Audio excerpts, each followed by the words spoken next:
Every character, location, or experience you've read about in my crime fiction novels holds a piece of reality. I'm Helen Taylor. Welcome to the story behind my stories, the video podcast where crime fiction meets my authentic experience. Here, we delve into the real-life inspirations and intimate stories that shaped my novels. Discover how my everyday encounters, adventures, and travels translate into tales as gripping as they are genuine. The story behind my stories goes behind the words on the page to reveal the backstory that inspires my writing. Hit follow or subscribe and ensure you're part of this journey. Hi everybody. Just to say thank you so much to everybody who has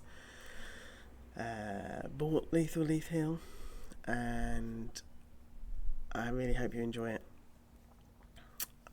This is going to be the last episode before Christmas. This is episode 2. There was a pre-launch episode, and then last week we touched on Leith Hill itself and the tower, the book cover, and the Surrey Hills. Today I am going to talk to you about Ride London, the Olympics, and see where we get to in our 20 minutes.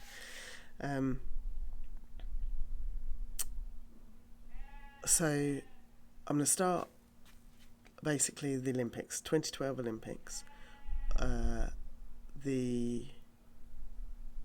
In 2011, I started training for triathlon. My friend Claire Tyndall, we used to take the kids swimming for their swimming lesson, and we decided, actually, while they're swimming, why don't we swim? So we would swim while they were swimming, and then I was cycling. I used to cycle a lot when I didn't have a car. When I first came back from Thailand, I didn't bother buying a car, so I used to cycle everywhere.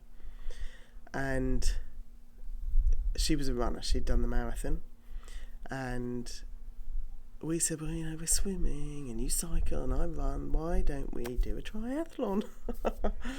Oh dear, if only we'd known when we thought that. But I didn't think I could run, so I said, yeah, I'm going to have to start Couch to 5k and see whether I could run, because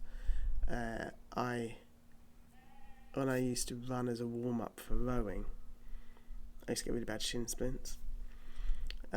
So I started doing Couch to 5k. Found I could run 5k. So then we said, right, let's do a triathlon. We'll do a sprint distance triathlon, and we did it at Eton Dorney, which was where they did all the rowing for the 2012 Olympics. And I'm trying to think whether we did it in 2011 or 2012. I think we did it in 2011. Started training in 2011, and we did a triathlon in 2012. Which, as we drove home from that, we were so elated. It was the shock absorber sprint distance triathlon, women only triathlon at Eton Dorney. And as we drove home from that, we made a crack about Escape from Alcatraz. That is a whole other story, which we'll go into maybe in a future book at some point. But that inspired us both, and so we did go up to London to watch the triathlon. But we were lucky enough to live on the route of the 2012 cycling road race. And it went past the end of our road in Byfleet. And Claire threw a big Olympic party, and we all went out to watch the men on one day and the women on the next day. And the men had a lovely day, and we stood there and literally they were gone. That was it. We stood on the roundabout and they came down, they whipped past and they were gone. And it took longer for the lead vehicles and the backup vehicles and the TV cameras and crew and whatever to get past us than it did the cyclists. But that was really exciting. And then we all went back to Claire's for a party. And I said then, wow, if they ever let normal people do this, I'm in. I really want to do it.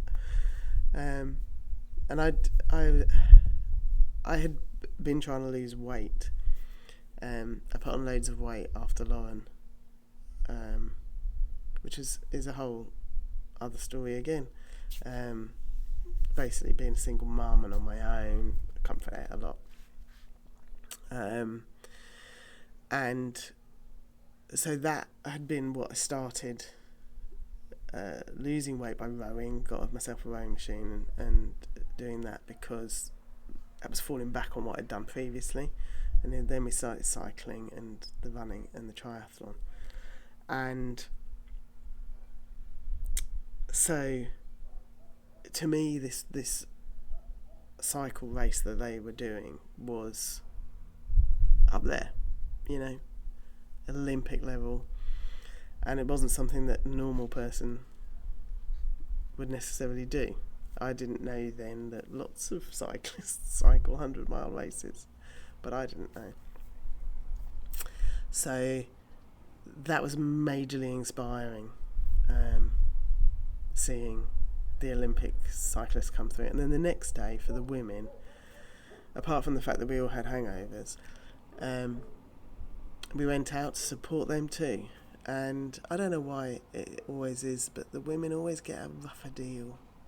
In rowing, the women always do the head of the river before the men do head of the river, which is then before Oxford and Cambridge. And so they have the colder, wetter, more miserable weather. And they did the Olympics on the road race as well. If I remember rightly, it rained and it was, really not nice conditions for them. But inspiring still. Anyway, it wasn't long. It was maybe 2 or 3 weeks when Boris Johnson, who was the Mayor of London at the time, turned around and said, we are going to do this. I'm not sure if back then it was, and I think it was. It was named the Prudential Ride London 100. I don't know if Prudential still sponsor it, but it was run and organised by the same people that do the London Marathon. And I signed up on the ballot. I was there, as was Claire. Both of us signed up. Yeah, we're going to do it. And we both got through. So then it was, what are we going to do now? And I remember one Saturday or Sunday, Claire said, let's go out and drive the route so we know what the route is. And I said, yeah, great idea, let's do that. So we're driving around it and we're there and we're driving for ages. And as we're driving back, I said to her, God, we've been out hours. And she turned around and said to me, it is 100 miles, Helen. And that was the first time I thought, this is a long way. Anyway, then we started training with a vengeance. It was brilliant. They gave us a good training plan, and so we started following the training plan. And we couldn't go out all the time because it was spring, late winter, early spring, and the weather was naff. But we did train at home. We got turbo trainers, and so we trained on our bikes in the lounge, watching the telly. Couple of times Claire came round and we did it together, watching the telly and talking about what we were going to do and whatever. And then we went out and decided that we were going to go out and we were going to do Newlands Corner, which is the first hill. Didn't really want to go in towards Richmond, and Claire would run those hills. She'd done like the Richmond half marathon and stuff. Richmond Park, or the Royal Parks, and we wanted to go a less trafficky route, and where we join, you almost immediately go in the bit going through to Ripley, and then from Ripley through to the A25, and that is a lot less traffic. So we decided we were going to go out there, and I can't remember if we decided that we were going to go to there and round to Box Hill and home or not. I can't believe that we would have imagined doing that, but I think we might have. So we headed out on our bikes and off we went, and we turned to go up Newlands Corner, and I remember as a kid I had cycled everywhere, and I used to cycle up hills. My bike didn't have gears, did it all on what I call quad power. So it was all on my quads, standing up in the seat, cycling, getting up these hills when I was a kid. And so I'd never learnt to climb, and I'd never learnt to use gears. So the first time we started on Newlands Corner. Now Newlands Corner, it starts quite gradual, and then it goes a little bit steeper for a bit, and then it levels off, almost dips back down for a little bit, and then it kicks up to the last bit. But that last bit is probably only 50 metres. But it's almost around a slight bend, so you don't, or the flatter bit is all together, so you don't necessarily know there's another kick up. And so we started, we're going to get up Newlands Corner. I literally, before it even started going steep, I was done. I couldn't do any more, and got off and walked up, as did Claire. So we got to the top of Newlands Corner, and by walking, which isn't easy to do on that road, to be fair, because there's no pavements, and there's lorries and things, which is why I never do it at weekends, so the lorries aren't as busy. But you can't, it's a normal width lane with no pavement, so any cars have to overtake you in order to get up there. So two of us with our bikes walking up Newlands Corner, caused quite a bit of traffic then, and we got to the top and Claire said, I'm out, I'm done. She called John, her husband, and he came and picked her up, and that was it. Now, what I don't remember is whether I continued on that day and did the rest on my own, or whether I went back with Claire. I wasn't quitting, but I know I came home that day and I was like, I can't do this. I can't even climb the first hill, and that's not the worst hill. Leith Hill, Box Hill. I just, yeah. I knew, actually, thinking about it, I knew that I could do Box Hill, because when I got through on the ballot, I'm thinking that when I got through on the ballot, I put my bike in the back of my car and I drove. I drove to Box Hill, and I cycled up Box Hill just to prove to myself I could do it. But no, I can't remember when that was, because we didn't know we'd got through on the ballot until the February, I'm sure. I might have gone after the Olympics when I'd entered the ballot to give myself some confidence in case I got through. But so I first go out, Claire quit. I was on the verge of quitting, and yeah, it scared me because I didn't know how I was going to get up that hill. But one of the other mums at school, her husband was a cyclist, and he gave me a few tips and taught me a little bit about climbing, and I went out with him a few times and I learnt to climb.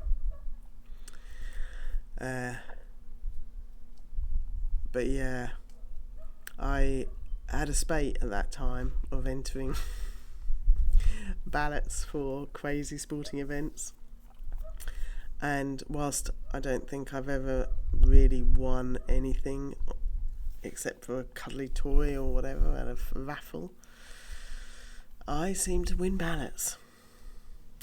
I won that one. I won the one to do the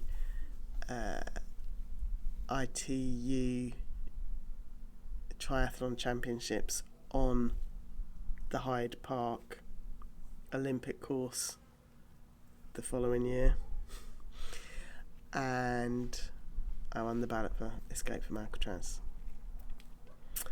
So that's the start of the story of Ride London and the Olympics. Our start of the training, and what happened with Claire. Now, I don't have a paper copy to show you the book yet, but I am going to read you the little bit at the start, the very start of Leith Hill, that covers the race course bit.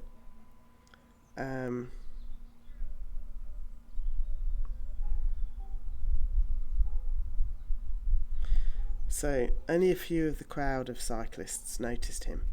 Most were focused on grabbing sustenance, relieving themselves, and recovering from the punishing climb they'd just completed to reach this spot up the infamous Leith Hill. I'm going to leave that actually for when I talk about the race. But legs that were already jelly after the rolling hills of Richmond Park, the long drag on Rose Lane from Ripley to meet the A246. That wasn't hard, just leg draining. Then the undulating stretch to the turn onto the A25. Immediately, the first of the real climbs, Newlands Corner. So there was a few hills in Richmond Park, but nothing real until you hit Newlands Corner, which is the first hill on the Surrey London 100. That